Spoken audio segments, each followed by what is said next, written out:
our next speaker, Dr. Steve Duffin. He is a microbiologist and dentist, spending about 35 years applying dentistry and microbiology in California and USA. He spent so many years applying or conducting clinical pilots to reach to the high-risk population, and also to using a combination therapy approaching with silver and fluoride compounds. He now will present us with the prevention of dental caries and the use of STF. Nice to present you, Dr. Smith.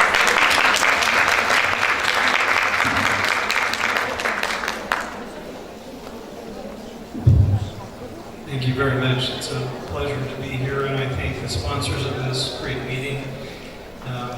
I've traveled from Oregon in the U.S., halfway around the world, and dreamed about coming to Egypt and Cairo, and I'm here with my wife and my son, enjoying this beautiful country. And it's a pleasure to follow Professor DeGaulle. I think this was the best lecture I've heard in 10 years. Thank you so much.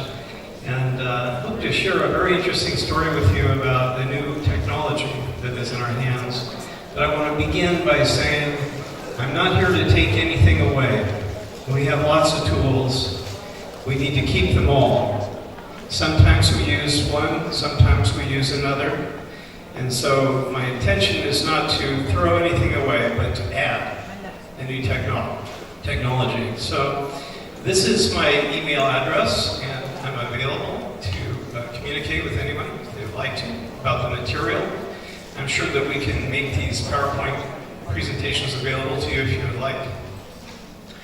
Two disclosures: I own a dental practice in Oregon, Shoreview Dental, and I'm the dental director of a medical device company called No Decay. You probably don't know what No Decay means. I'll show you later. So all of the references related to my presentation today are available on this website, the mmclibrary.com site. And for those of you who may know Paige Caulfield, one of the most famous dentists, pediatric dentists, microbiologists in the world, Paige asked me to put all my information on a website. And so that's where it's at, and it's been growing year after year, and I hope that you can enjoy visiting the MMC library. I'd like to start off by dedicating my presentation today to my brother, Scott Allen Duffin. Scott was born in 1970 with Down syndrome. So our family was touched by a special needs child. And I have a very close feeling for this community. And so I was very happy to see the title of this meeting being Pediatric Dentistry and Special Needs. So my focus during my clinical career has been for special needs patients. And I thank Scott for introducing me to this wonderful group of people. So my title is The Medical Management of Caries with Silver Diamine Fluoride, Medical Management versus Surgical Management. So this is a little different approach to care, using a technique that I never heard about in dental school, and I only theoretically heard about 20 years ago, and I've been using very actively for about 15 years. So let's talk for just a moment a little bit about the history and the chemistry, because it's really important to know what this is. We talk about silver compounds. We talk about fluoride compounds. What is silver diamine fluoride? Well, silver, element number 47, okay, and fluoride, element number 9, are both very interesting in the sense of their chemistry. Everything in the world around us is perceived because of the outer electron shell of electrons, right? That's how every type of chemical bonding happens. What's interesting about silver and fluoride is that silver only has one electron in its outer shell. So silver wants to give up an electron. Fluoride is missing one electron in its outermost shell. So these elements are both very reactive from a basic chemical standpoint, and we'll explain how they act differently, but cooperatively. Silver diamine fluoride has been around since about 1965, and we'll talk a little bit about where it was developed, by whom, etc. But it's available in multiple locations, most recently in the United States. After a 10-year battle to get this product approved, it's now available in the United States. But it's used in Brazil and Australia and the US, and the original product was developed in Japan. It's becoming used throughout the world, and it's a very hot topic right now in dentistry. So I've used SDF for more than 12 years. And my main purpose for using SDF is that I was taking what I felt far too many children to the OR. So 15 years ago, I was working in a public health practice. I was flooded with children with massive dental disease. And it was just obvious that we had to go to the OR. And I had a backlog of 6-month wait taking kids to the OR. And so I heard about silver diamine fluoride, and I thought maybe it's a way to slow down the disease, so that I can get the disease under control before I can get an OR date. That was my original intention. I can tell you that we have not taken a single child to the OR for 8 years. Single healthy, normal child with caries for 8 years. And I used to go every week and do 4 or 5 cases. Today, I'd like to be able to say that we're doing minimally invasive, compassionate care for children, treating families, in a medical management of caries approach. So what is SDF anyway? We need to know what this stuff is. You can't just get a bottle and start using it. We're doctors, we should know what we're doing. So silver diamine fluoride, and let me give credit, a lot of these slides come from Dr. Jeremy Horst. And he and I have collaborated very closely over the past couple of years, and so I credit a lot of this from him. So silver diamine fluoride is, number one, a colorless liquid. It's composed 25% of silver ion, 8% ammonium, 5% fluoride, and 62% water. So that's what's in the bottle. What does it do? Well, it arrests caries. When I went to dental school a long time ago, we heard that caries sometimes arrests spontaneously. And sometimes you can promote arrest by improved oral hygiene, okay? But we didn't really know how to determine what was arrested and what was not arrested, and that continues to be something that we're studying and we're continuing to get better data on. But nonetheless, SDF will arrest active caries better than anything I've ever seen in my life.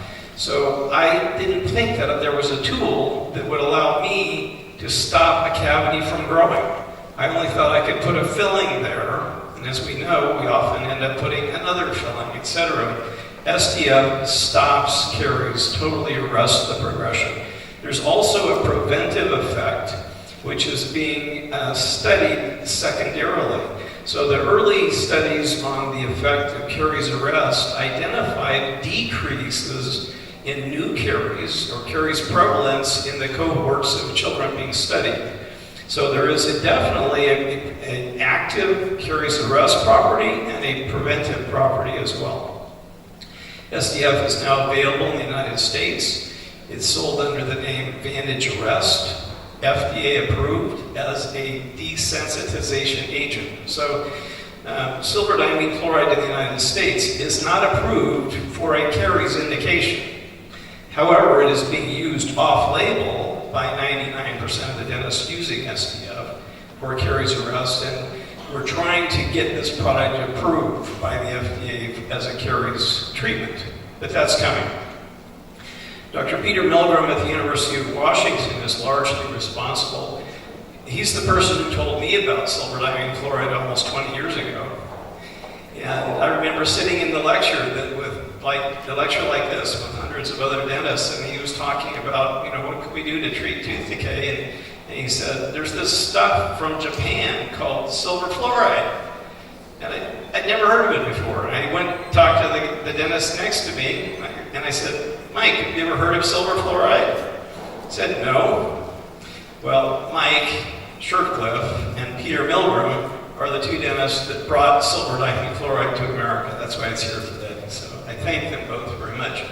Also, right now, the FDA is considering silver diamine fluoride as a breakthrough drug. Now, we've never had a breakthrough drug category for classification for a dental drug in the United States. But the need for an effective caries drug is so high that the FDA is considering silver diamine fluoride for this classification. It's not here yet, but we shall see. Where did it come from? Well, in Japan, there's a very old historical tradition of using silver compounds to stain teeth. And this is generally done for married women, okay? And there's a fantastic presentation at the IADR in San Francisco, which was just a couple of months ago. And so the website, MMC Library, we recorded this entire presentation about silver diamine fluoride. So if you go to MMC Library under videos, you will see IADR 2017. I encourage, if anyone is interested, watch this video. And the first presenter is Eli Sadr, who is a restorative on the faculty of the University of Washington. He got his PhD in Japan, and he knows the people who made SDF. And he tells this whole story from the inside. So it's really fascinating where this originally came from. But I want to go back further in time. So, Professor Dugal made a little bit of a criticism of some of the old stuff that we learned in dental school. Well, I'm going to go back way further, okay? I'm going to go back more than 100 years ago and tell you about some amazing things that we've forgotten about. And I want to start with this guy right here, W.D. Miller. W.D. Miller was an American dentist practicing in Berlin in the 1880s. And he was a very scientifically minded guy, and in fact, he's probably the first truly scientifically trained dentist in the world. He wrote the book, The Microorganisms of the Human Mouth. He's the first person to prove what causes tooth decay. A remarkable individual. And W.D. Miller studied the infectious nature of tooth decay. Okay? And in his book, he studied antimicrobial agents for bacteria that cause tooth decay. What's really amazing is that he was working in the laboratory of Robert Koch. Anybody in here heard of Robert Koch? Koch's postulates? Right. Well, W.D. Miller's dental practice was a few blocks from the laboratory of W.D. Miller and of Koch. And so Miller was learning all about the beginnings of medical microbiology, hanging out with Paul Ehrlich, the first inventor of an antimicrobial agent. So he was right there in the very beginning. And in his book, Miller states that silver nitrate is the second most effective agent to kill oral bacteria that cause caries. The first agent is mercury. He advised us not to put mercury in our teeth because that's poison, okay? Anyway, if anyone is interested in this, I highly recommend the book.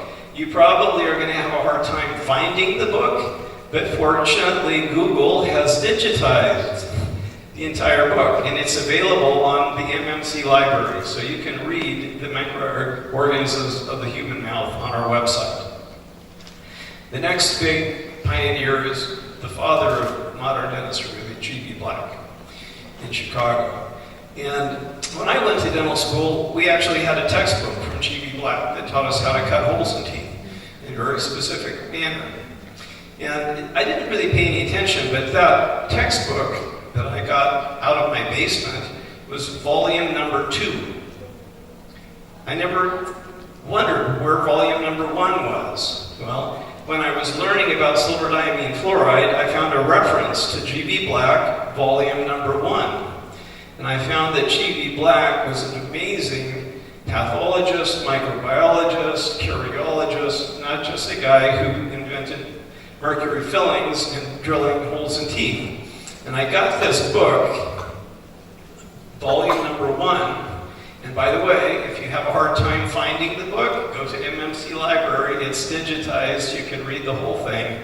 And G.B. Black's chapter on the management of children's teeth, is what he calls it, is the best literature I have ever read about pediatric dentistry. It's amazing. And one of the things that really impressed me is that G.B. Black used the medical management of caries. So he knew the infectious nature of the disease. He knew how difficult it was to treat a young child using surgical approaches. And so he used silver nitrate. And that picture of those anterior teeth is from G.B. Black's own practice, where he used silver nitrate to arrest caries. The third person I want to talk about is Percy Howe. Percy Howe was the first research director of the Forsyth Institute in Boston. Percy Howe knew about the use of silver nitrate to arrest caries. I never was able to figure out if he learned about it from G.B. Black or not, but nonetheless, silver nitrate was used so widely at the Forsyth Institute in this period from between 1917 and about 1950 that if you wanted to get silver nitrate to treat caries, you would order Howe's solution. In fact, I found this old advertisement in the ADA library before they closed it from the Journal of the American Dental Association in 1922 advertising Howe's solution, silver nitrate.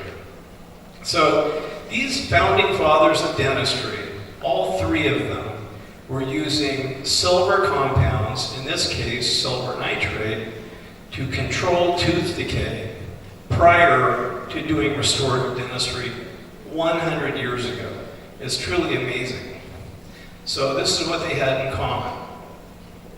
Now, G.B. Black lived in the era where silver nitrate was used and also when fluoride was discovered.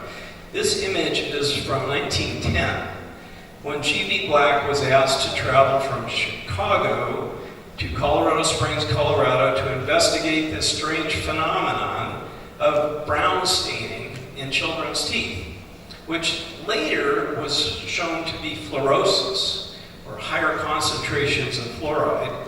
And this phenomenon that children with fluorosis have lower incidence of tooth decay. So we began learning about fluoride in 1910. This period between 1920 and 1950 is really important. And this is a publication from a major conference in 1947 that took place at Ann Arbor, Michigan. Portions of this are again available on the MMC library, where the top scientists in the world got together to talk about caries. What is this disease? How can we control it? And what was happening is there was a battle or a struggle going on between a group of dentists that were saying silver nitrate is how we should control caries, and another group that was saying, no, we should use sodium fluoride. So we're beginning to see this discussion between these two camps.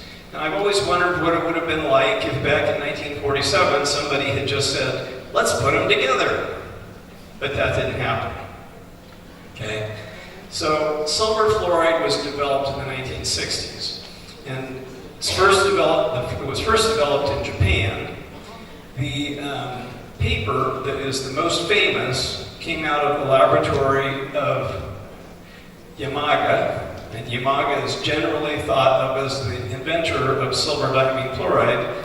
And at the IADR meeting in San Francisco, I discovered that that wasn't true at all. Yamaga was an electrochemist and a naval engineer, wasn't even a dentist, but he had a dentist in his laboratory, Mizuho Nishino, who was getting her PhD under him.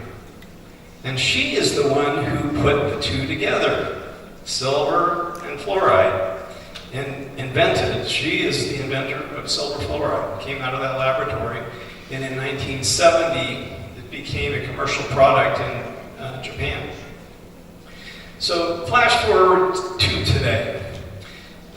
There's a team at Hong Kong University under Professor Chu. These are his graduate students and postdocs that really are putting the best literature together about silver diamine fluoride in the world. And so if you are interested in silver diamine fluoride, go to PubMed, look up Chu. If he's published anything at all, read it. I would say he is the #1 world authority in silver diamine fluoride in the world today. And I'm very pleased to have collaborated with Dr. Chu. This systematic review came out in October of last year on use of silver diamine fluoride in arresting caries in children. A very good systematic review. So you might want to start there rather than read all the papers and then kind of go down. The other reference that I want to speak to is this famous paper called Silver Diamine Fluoride, a Caries Silver Fluoride Bullet. When I first saw that, I thought, that's kind of a silly title for a scientific paper, okay? But the authors are Niederman and Rosenblatt et al., and they were at the Forsyth Institute at the time. This is 2009. This was right about 5 years after I started using silver fluoride. And so I was reading every single paper that came out about silver fluoride, and I consider this to be, a masterpiece. And if you want to learn about silver diamine fluoride, this is where you ought to start. And then coming up to where we're at today. So this is Jeremy Horst. He's at the University of California, San Francisco. Pediatric dentist, PhD in biochemistry. Just an amazing person. He, together with Peter Milgram and one other colleague, published a paper in the Journal of the California Dental Association in January of last year. It was the cover story on a UCSF protocol for caries arrest using silver diamine fluoride. So this is probably the most well-read paper in the world today about silver diamine fluoride, and when people want to know what it is and what references are behind it, this paper is what is referenced.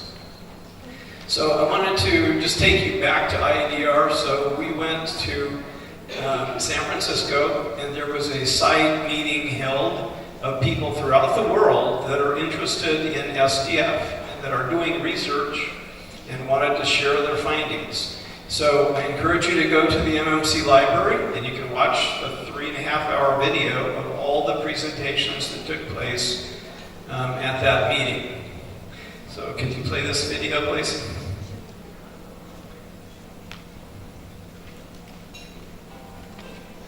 So, hold on the regular curator. This is a clinic that we set up on the sidewalk out in front of the IADR meeting to demonstrate that we could treat people with no electricity, with minimal equipment. And so and this guy standing right there with the blue shirt on, that's Graham Craig, the inventor of silver fluoride in Australia. Okay, we just had an amazing group of people. And so we thought we would kick off the IADR meeting by putting on a free clinic on the sidewalk in front of the IADR, so it was kind of fun. Another really important meeting that was recorded and is on the MMC library was the Canberra Caries Management by Risk Assessment meeting that took place last year in Denver. We the keynote speech was about SDF, and Jeremy Horst spoke. By the way, for any of you that are going to the AAPD meeting in a few weeks in DC, Jeremy Horst and Joel Berg will be doing the keynote on SDF. So once again, it's getting a lot of attention. So how does this stuff work? Okay, we got silver ion, we've got fluoride ion, we've got some ammonia in there. How does it do what it's doing? And this comes from Jeremy Horst using the wrecking ball idea. But silver ion, first and foremost, is highly reactive. Silver ion is what is antimicrobial. The silver ion denatures proteins. It destroys the cell wall of bacteria. It gets into the cytoplasm, and the silver ion binds to ribosomes. It binds to all types of metabolic enzyme systems and kills the cell. So silver ion is what is the antimicrobial part of silver diamine fluoride. I'm always asked, okay, if silver kills bacteria and we're putting it in our bodies, why doesn't it kill us? So I'll just answer that for you, okay? We have skin. Yes, silver does react with us, all right? If you get silver diamine fluoride on your finger, it's going to turn black. And then the skin will rub off and it'll go away, all right? Bacteria do not have any skin. The silver ion gets right into their cytoplasm and kills them. These are images from Dr. Chu showing what happens with discs of dentin that are exposed to acid before and after application of SDF. Okay, you can notice that the SDF treated site was protected in a dramatic way from the acid. The other interesting thing is what's known as the zombie effect, another real cool scientific term, okay? But this was actually published in Nature, all right? So what the zombie effect is that when the silver ion gets inside of the bacterium, binds to ribosomes and other cellular structures, and the bacterium dies, the silver is still there. Silver is elemental. It's not going to go away. What happens when you take an antibiotic and that antibiotic is processed or broken down? It's gone, isn't it? Okay? But what's really cool is when silver kills a bacterium, it stays in the environment. And it attaches to structure and is there to kill the next bacteria that's there as well. What does fluoride do? We know more about fluoride. So fluoride converts hydroxyapatite to fluorapatite and makes the tooth structure more resistant to acid demineralization. No question about that. So the combination of the antimicrobial properties of silver and the acid protective effects of fluoride are what make this such a magic, amazing chemical. So this is combination therapy. And I would keep this in the back of your mind. This is what makes it so powerful. We're using the best antimicrobial agent, and we're using the best remineralization agent together, and they work synergistically. The other thing that's exciting is what we're learning. Okay, we know this stuff works. They knew it worked 30 years ago. They didn't know exactly how it worked. Well, Jeremy Horst happens to have an appointment at Berkeley Labs, and he is studying where the silver is going in the Advanced Light Source Laboratory in Synchrotron in Berkeley. This is probably the most high energy, high X-ray resolution imaging laboratory in the world, where we're studying teeth-treated, Jeremy Horst is studying teeth treated with silver diamine chloride. So, and he's following the silver. Where does the silver go? And does it go into the tooth? It's going into the dental tubules. And this is an image of how he is tracking the silver. Here's another example of a section tooth. Where does that silver go?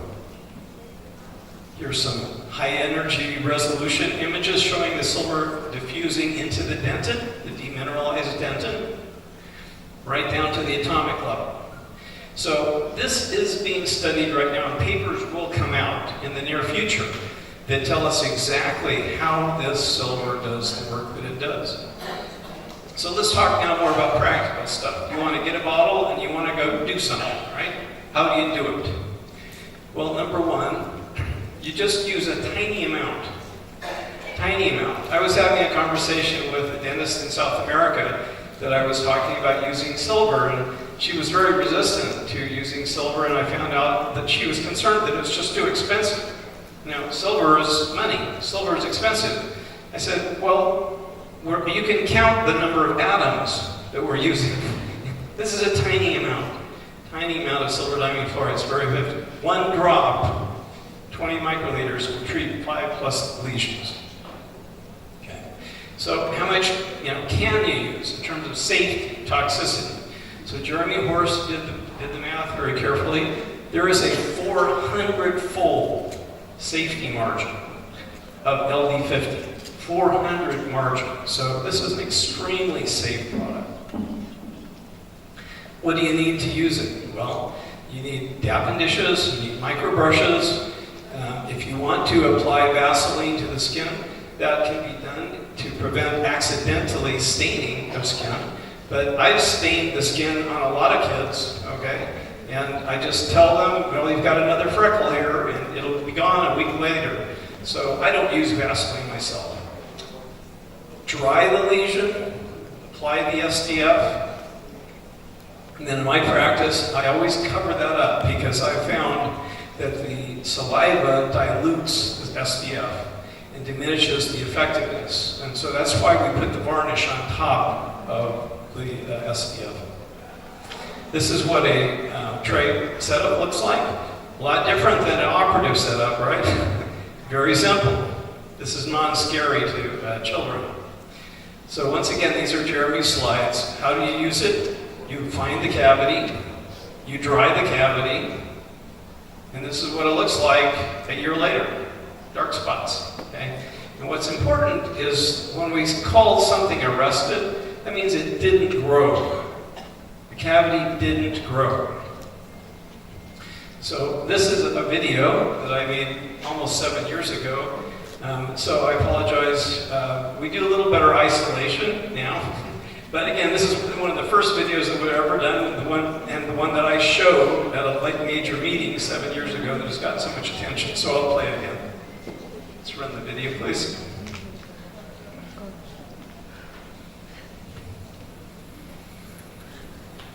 So we're obviously reapplying the silver diamine fluoride because you can see the lesions are very dark. Okay. Open as big as you can. Ah! So this child had decay in 4 quadrants. So we're treating 4 quadrants in less than 1 minute. Open.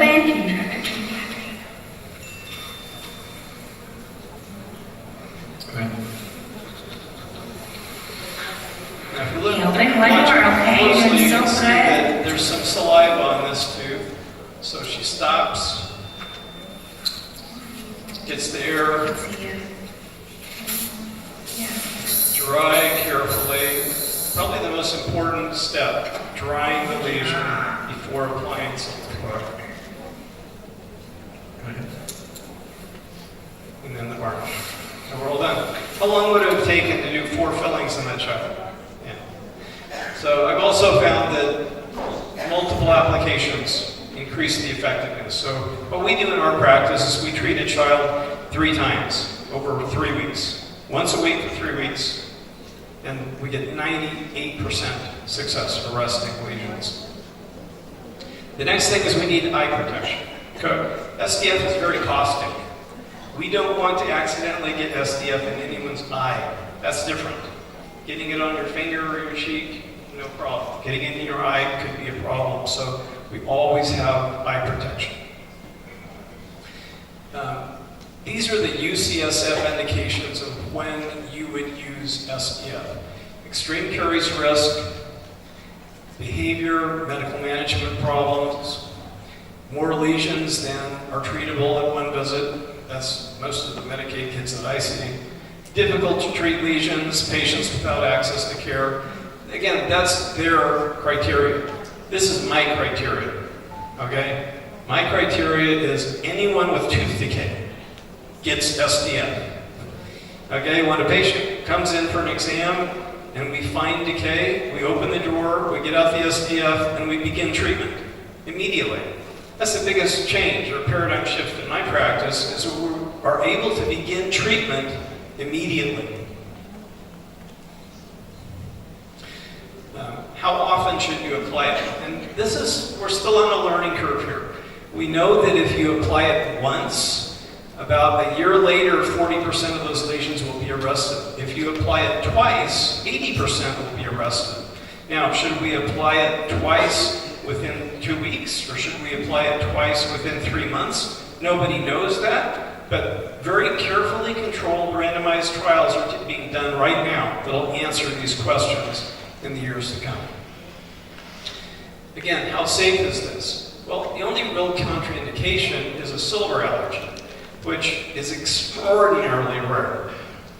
In Japan, where this has been used for more than 50 years, not a single adverse case report has occurred. So when I was at a meeting where, very much like this, where Dr. Lowe from Hong Kong was presenting, and there's a dentist who was really questioning him about the safety. He said, how can you prove that it's safe? How can you prove to me that it's safe? And he said, well, I can tell you we've been using it for 50 years and there's been no problems. So, you know, it's something new. It's an important question, but our only answer right now is that it works. Millions of patients have been treated, and there have been no adverse outcomes. So here's an example of somebody who has some SDF on their finger. Okay? So you want to wear gloves, you want to protect the countertops of your office, etc., or you'll get some staining.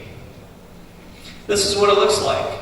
So on the top images, we have some anterior decay. You can see light brown, yellow, active decay, turns dark. On the lower, you're able to see 0 1 day, 1 week later, this lesion is turning from active to arrested. So this is what it looks like. In addition to the color change, you'll find a surface texture change. So active caries is soft, mushy. Arrested caries is hard, glass-like. And so we recommend probing the surface of the lesion very gently with a periodontal probe to determine the arrest. We're also introducing what we're calling SMART. So, and we stole a little bit from ART, and I kind of have the same opinion you do about ART. And we're not advocating crummy fillings. We don't want to do crummy. This is what we're calling silver modified ART. Okay? Everything changes when you put silver in there, when you add an antimicrobial agent. I'll show you some examples. So, this is combination GIC with silver compound. How do you do it? Well, you access the lesion, you dry the lesion, you put SDF, and then you apply GIC right on top of it. And I'm going to show you some images from Dr. Frischella. The guy in the middle is Dr. Frischella. He's a pediatric dentist who practices in Bend, Oregon, and Maine. So he flies back and forth across the country. This fellow has done, I'm sure, more silver glass ionomer restorations than anybody on earth. He sees 60 patients a day. His goal, when he sees a patient, is to treat all of the decay in their mouth while they're there. They might be there for a recall appointment, and if he finds 7 cavities, he treats 7 cavities. It's an amazing thing to watch. And this is, I'm there with Jeremy, of course. This is some example of what we're calling SMARTs, silver plus GIC. Now, on your left, you'll see that we have the glass ionomer cement fillings have turned dark. Okay, that's silver oxide turning dark underneath a resin-modified glass ionomer cement. It's not as ugly as an amalgam, okay, but it still turns dark. In the middle, you'll see silver, and then not resin-modified, but pure glass ionomer cement fillings. You'll see a little bit of a halo around it. That's not decay. That's silver oxide. Okay. And what about the anterior cases? Clearly, children with classic ECC anterior decay, you're going to have really ugly, black, arrested lesions. Well, just cover them up with glass ionomer cement. We have a wonderful case on the MMC library where you can see that actually being done. Here's an example of what John does. He treats the entire mouth. Instead of treating the tooth, treat the whole mouth in a patient. And you can do that with this technology in minutes. So again, here's an example of an anterior case that I did. So this was a primary cuspid that had a facial lesion that was arrested. The mother wasn't very happy about the cosmetics, although she didn't have a problem with the stainless steel crown. Well, after the lesion was arrested, we found that we could restore those teeth without local anesthesia. The silver diamine chloride desensitizes the tooth. We don't know exactly how that happens, but it does happen, and we routinely remove some of that arrested plaque and restore the tooth without local anesthesia. Here's some example of posterior multi-surface. Again, the history of glass ionomer cement in two-surface restorations is really poor. However, when we do minimal drilling, and we're using the new glass ionomer cements. So I've been using glass ionomer for more than 10 years, and I'll tell you, the materials have changed dramatically. The new glass ionomer cements are amazing. But you can see the dark halo around the glass ionomer cement. Again, most dentists will say, you left decay. My professor would have flunked me. That is not decay. That is arrested tooth structure, that's silver, and I want the silver to be there because it's going to protect the tooth. The other thing that we noticed is by treating teeth with SDF, the buildup of secondary dent is dramatic. Okay? This battle between the bacteria and the pulp. Okay? We've tipped the scales in the direction of the pulp, and the pulp is able to protect itself. I have a colleague that says SDF allows the tooth to heal itself from the inside out. And this is getting into the popular media. So this was in the New York Times not long ago. And this is Dr. Jeanette McLean. She's a pediatric dentist in Arizona. And she's become a close friend of mine. And she has some amazing videos on YouTube. If you want to visit her YouTube channel, there's a lot of videos. But I'm going to play the next one for you, which will show you her applying silver diamine chloride and then glass ionomer cement, doing a smart in 2 minutes. Can you play this video, please? Oops. Okay, now.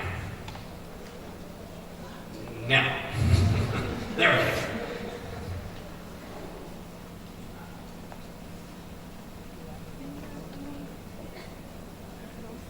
Is the audio down? There's a little air. Good girl. Do you like pink? I have a pink paintbrush. I love pink. Okay, can you push that button for me? Thank you. I'm gonna scrub. Oh, you're fine. You can even rest on me. Can you open really big so she can see your tooth? Oh, yeah, there we go. That's perfect for me. Nice. She does thumbs up. Okay, you can put the tapping dish away. See how quickly that turns dark just from the overhead light? If you want to do the heat tap, please, I would be happy to. All right, sweetie, you're the best. Look, it's already working. Oh, yeah, I can see it already. Turning it dark.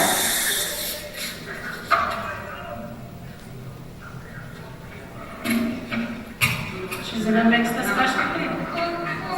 Almost done. Almost done. Almost done. You got this. Think about your extra prize. Yay. Maybe I'll get another one on the bucket, maybe 3. Oh my gosh. Special. Luckily for you, the prize guy came yesterday. Almost done. Instead of squirt, a little stuff in your nose. So once you get that in there, do you mind grabbing the 2x2 and just dab her tooth dry? Okay, she's got pink And it's magic paste, it transforms to what? Looking really big. Yeah, you can pull that down if you want. I don't mind. Just in a dryer too. Dry, dry, dry. Yay. Good girl. That's fabulous. Okay. And then I'll switch you for the cotton roll. I'm going to squirt a little paste on your tooth. Ta-da! Good girl, honey. So no shots, no drills. This is biological dentistry. No question about that. No more holes. You want to see it in the mirror? So kids love this. That's all there is to it. So take homes, 90% rust after 2 applications. It's just amazing. Okay, powerful indirect prevention. Fewer cavities, dramatically fewer cavities in children that are treated to arrest their active decay.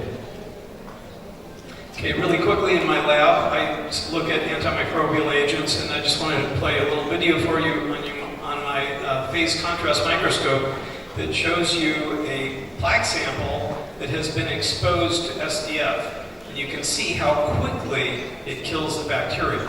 So I literally put a plaque sample under a cover slip, and then I placed SDF and allowed the SDF to just slide into the plaque sample.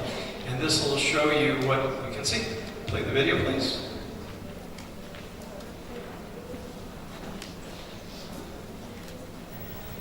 Okay, so we're going to scroll from an area unaffected by SDF to the zone that is affected by SDF, and you'll see the change in motility of the bacteria. So here we are now entering the zone of diffusion of SDF.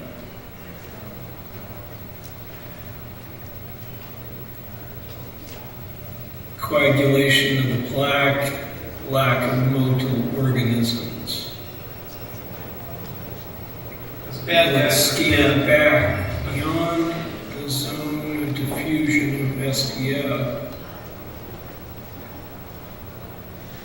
into an area of active motile organisms.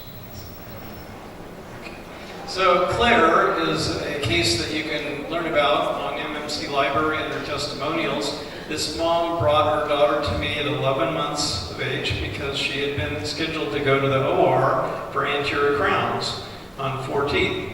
And mom is a molecular biologist and a patent attorney and did a little bit of research and found out that, general anesthetic on young children is not a good idea. She drove her child 1,000 miles to come to my office so that we could treat with SDF. 4 years later, here's Claire, and her teeth are coming out now, and mom is sending them to me. In fact, there they are. I got them about 3 weeks ago, and I sent those teeth on to Jeremy, and they're being studied at Berkeley Labs. I'm sure you'll get a publication about this. So here's a really interesting case that we followed from a planned OR, saved them from the OR, stopped using biological dentistry, the teeth exfoliated naturally, and now we're studying them at Berkeley Labs. Italia is definitely the most fragile, medically challenged patient I've ever treated. She had a spinal cord injury at birth. She's on a respirator in my waiting room. She was there one day and the battery died on the respirator, and they didn't have an extra battery in the car, and we had to bag her for 20 minutes while the mom ran home to get the backup battery. That's how fragile she was. And she had never been to the dentist before. Of course, she had decay in all of her posterior quadrants, but we were able to treat her decay simply, atraumatically with SDF and arrest them. And then she came in 3 years later. We play this video on the left, please.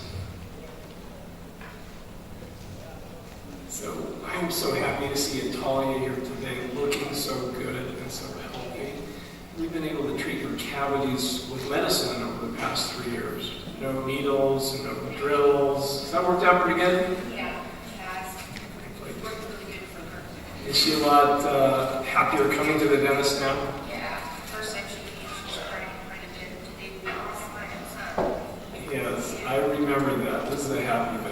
think this would work for other children? Exactly. Well, thank you for coming to see us, both of you. So I called the anesthesiologist and I talked with him about the possibility of taking her to the OR, and he said, no way. No way would I take this child for general anesthesia. So we were able to stop all of her caries with SDF. Now we've done a couple of international pilots that I just want to briefly touch on for a couple of minutes. We were asked by the Ministry of Health in Ecuador to come to Ecuador to help them with their problem of caries in rural communities. And so our team went to a small school outside of Ibarra, Ecuador, with Ministry of Health dentists, and we were able to treat 250 children with silver compounds. And in this particular case, we're using the little device that we'll talk about in a moment. You can play the video on the left, please.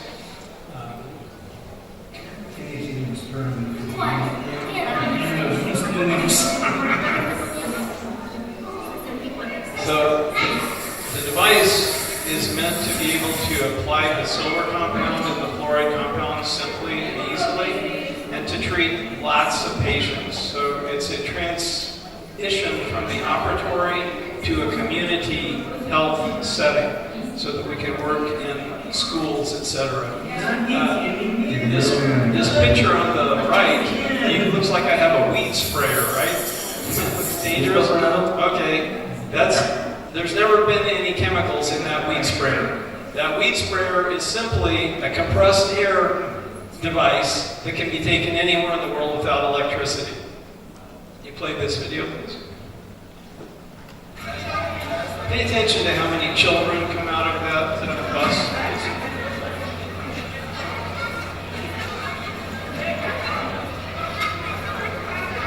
Minivan.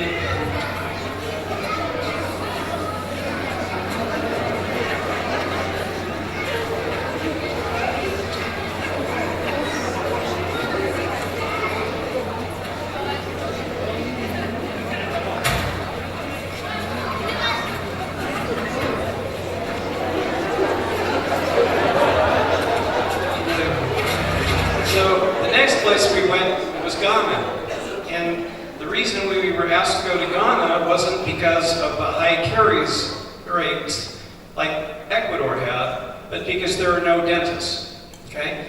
Ghana is a country, as many of you may know, of 28 million people, and there are more dentists in this room right now than there are in the entire country of Ghana.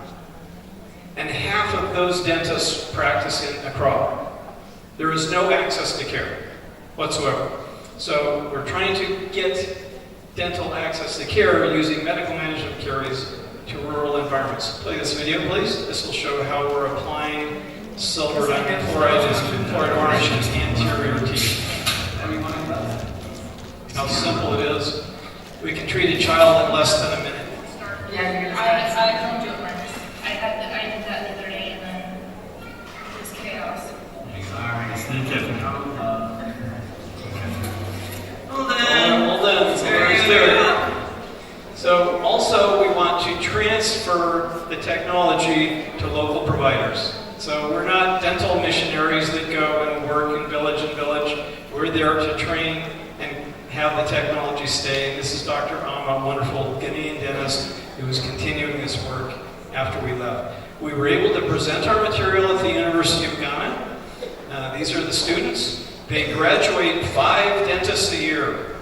5 dentists a year to take care of 28 million people. Okay? It's going to be a bit of a challenge. Play this video, please.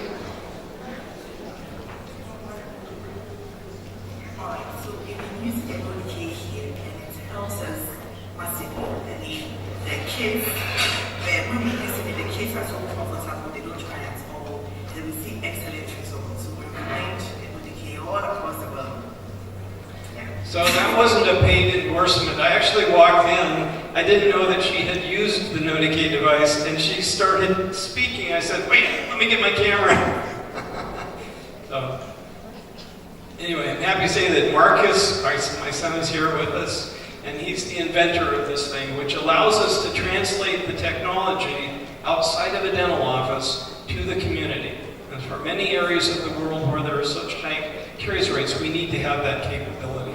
So the preliminary results from Ecuador and Ghana are that we've eliminated 90% of the decay. We followed these kids for 1 year.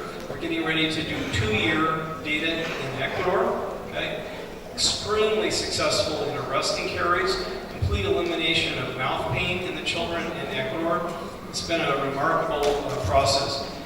We're going to Bolivia in August of this year to do another, not just a pilot, but a demonstration project of 3,000 children. So we're trying to figure out how to scale this to larger people. Oh, and one more thing. So let's collaborate. We are looking for other partners that are interested in providing this type of care in their communities.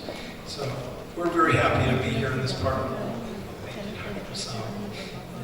So just really quickly, Dr. Martin McIntyre is a public health dentist who worked in Saudi Arabia in the 1980s and developed a school-based program that is really quite remarkable.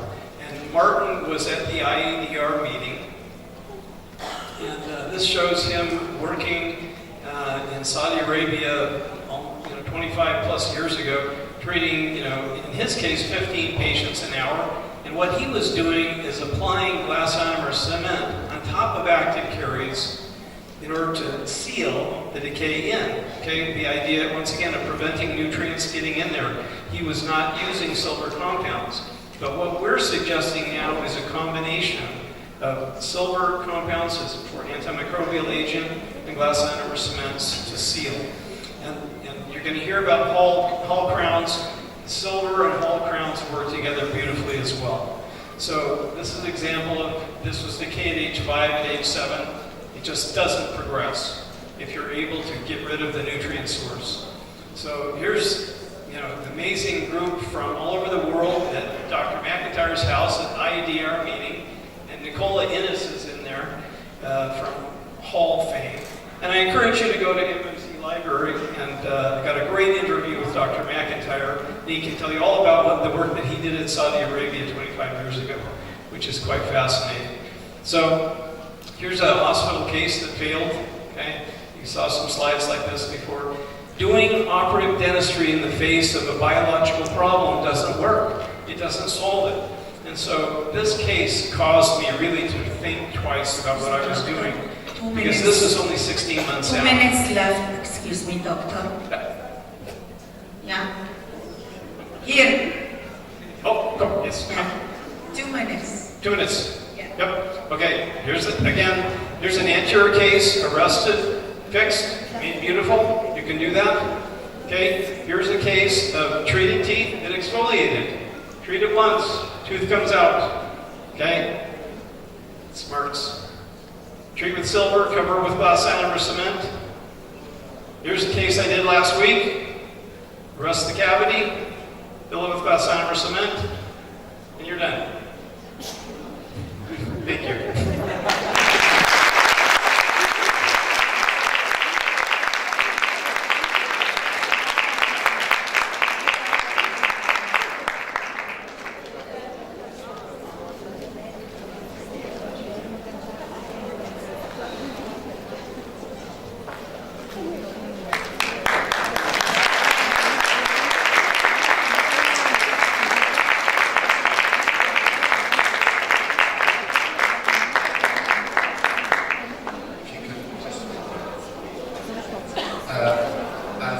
I do apologize everyone, but Prof. Dugal is leaving us at 5:30 today. So we're going to have a few questions for both our speakers, Prof. Dugal and Dr. Duffin.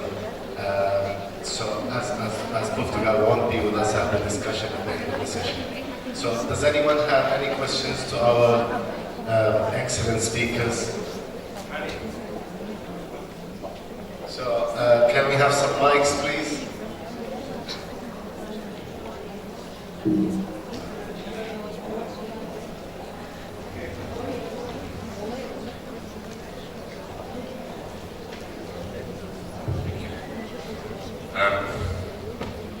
Hello. Really, I need to congratulate Monty Dugal for one of the the best lectures that I ever heard. And I think this is, although we used to lecture together many times, I was really astonished and I didn't go to sleep back then.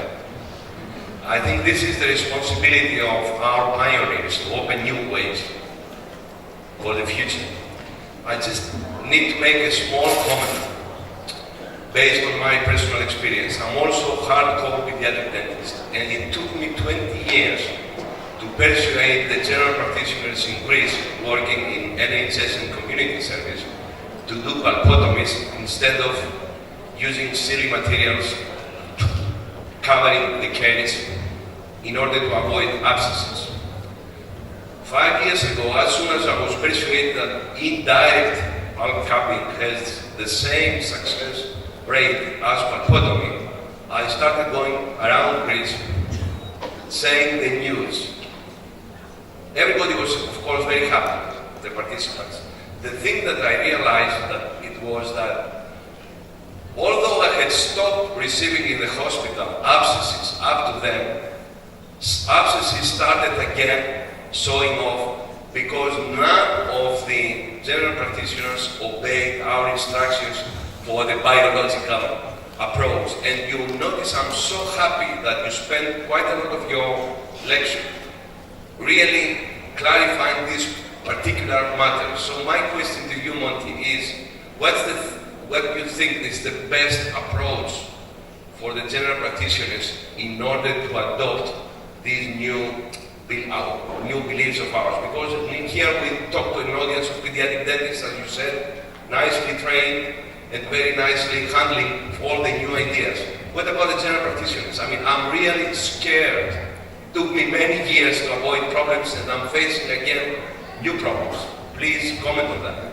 Well, Nick, thank you. The problem is in England, at the moment, in the NHS, the dentists are doing really poor treatment anyway.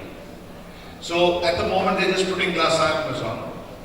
And my train of thought is that if, instead of shoving glass ionomers which will fall out anyway, if they actually do the Hall technique, it actually might be better for the child rather than shoving glass ionomers in. But it's a very difficult situation, and the study that we did comparing the two techniques was in a specialist group. I think we have to start by showing that it works if done properly. Then after that, it's a matter of continued professional development to engage dental practitioners to do it in a scientific way. But I agree with you, that is actually the real challenge. Because dentists in practice will exploit this and not apply it in the way we want them to use it. It is a challenge, but I have no idea how to overcome it yet. Thank you. Thank you very much. If we could give the mic to... Yes, we have a question there. First of all, I want to thank Professor Dugal and Dr. Steve for their amazing presentations. My question is to Dr. Steve, does the SDF work for caries, like deep caries and kids with irreversible pulpitis? I mean, if the kid is coming and he's in severe pain, you apply SDF on it and that's it? And he doesn't need any analgesics, it works instantly, or it's only to shallow caries? Excellent question. So this works wonderfully for root caries. For seniors with root caries, xerostomia, it's a miracle. No question about that. The question of when do you use it if there's pulpitis. So if it's irreversible pulpitis, we go straight to pulpal therapy. If there is a draining fistula, the tooth has to come out. SDF won't fix that. It will work most often in a reversible pulpitis though. Child will come in periodic pain, we'll put SDF on it, the pain goes away. That's it. What we're recommending is if the decay is within 1 millimeter of the pulp, it's safe to place. Any other questions? Yes?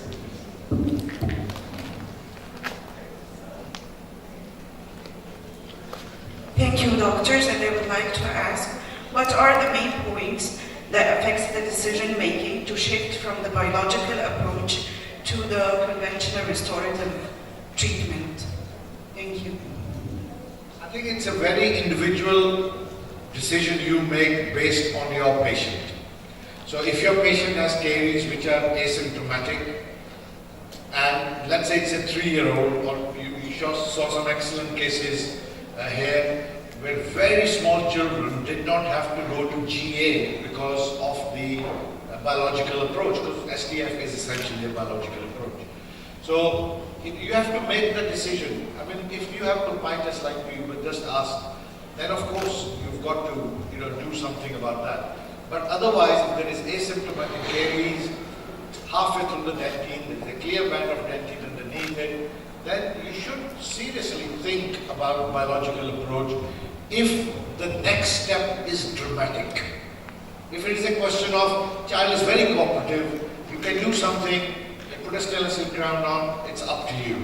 But if the next step is going to be sedation, GA, I would rather explore the biological option than take the child to that trusting stage. Next question, please. Doctor, thank you so much for the lovely presentations. You guys have made my day today. I'll go home really happy. My question is for Dr. Steve. Doctor, would you recommend excavating the caries first before placing the SDF, or placing SDF and then a GIC, and when the patient comes back with less sensitivity, we can excavate? This is an excellent question about when are you going to place the GIC.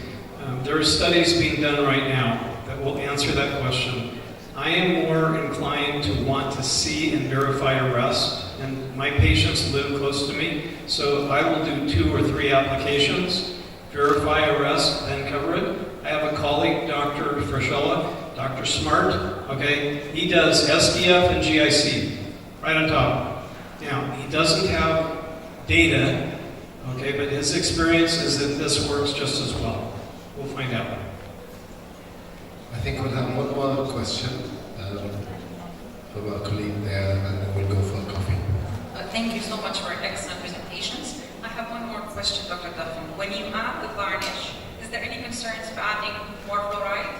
Excellent question. So the issue of fluoride, I developed the technique of putting a varnish to protect the treated silver diamine fluoride from saliva. So you could use a chlorhexidine varnish, you could use some other barrier. The small amount of fluoride that is in this SDF and the fluoride varnish doesn't even remotely approach the toxic levels to be of concern. So please put your hands together to thank our people.